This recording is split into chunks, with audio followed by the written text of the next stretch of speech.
Chapter 4 opens with Mordecai in tears. He is in sackcloth and ashes, which is kind of a weird thing for us, but it's the way that they would mourn in those times. And he's weeping and mourning and praying, and Esther finds out about it and sends him clothes and says, "What's the big deal?" And he sends her the message. The king has set aside a day to wipe out all the people of Israel.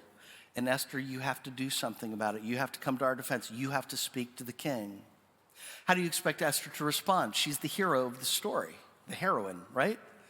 You would expect, because this is a Bible story, that she's going to say, "I'll do it." She doesn't. She does a very human thing. She says, "Wouldn't be prudent." She says, "Mordecai, you know the law. And the law says you cannot approach the king unless he has given you an invitation. And the king has not given me an invitation for 30 days. To go to see the king without an invitation is a death sentence. And you know how the king is with the law. You remember what happened to the last queen who defied him, his orders. Nobody has seen or heard from Vashti for years. I like my position. I like my life. Mordecai, I'm not going to go to see the king." What would you have done in that situation? Mordecai had prayed this one through and sends this response, verse 13. "Don't you think that you will escape the fate of all the Jews because you are in the king's palace? If you keep silent at this time, relief and deliverance will come to the Jewish people from another place. But you and your father's family will be destroyed." Push the pause button here for a second.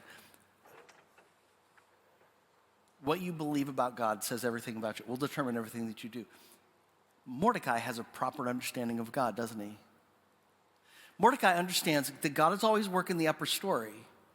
Mordecai remembers that God has promised to Abraham, "I will make you a blessing to all people." That he has promised to God's people that there will always be somebody on David's throne, that there will be a Messiah who comes to bring salvation. He knows. Mordecai knows God, and he knows God's promises, and he's convinced that God is going to work to preserve his people. But the question, Esther, is not will God win. The only question is, what part of the victory will you have? Don't think you're going to escape because you play it safe. And then he gives that hammer stroke challenge. "And who knows," he says, "perhaps you have come to your royal position for such a time as this." Isn't that wonderful? God has a way of arranging people and places for his purposes. By the way, could I just make the point in passing? Everybody needs a Mordecai. If Esther doesn't have somebody discipling her, she doesn't make the right decision. Esther gets to be the hero in the story, or the heroine, but Mordecai deserves the credit. Verse 15, Esther responds. Verse 16, "Go and assemble all the Jews who have been found in Susa and fast for me." The first time she responded, she didn't pray and fast. This time she does. "Don't eat or drink for 3 days, night or day. And I, my female servants, will also fast in the same way. And after that, I will go to see the king, even if it's against the law. And if I perish, I perish." Don't you admire her courage now? She has this clear sense that God has called me for this moment, for this purpose, and I will do the right thing no matter what the cost. Everybody comes to that point in their life sometimes, at least once in their life sometimes. I will stand for God's truth. And if I lose some friends, I lose some friends. I will not do wrong at the job.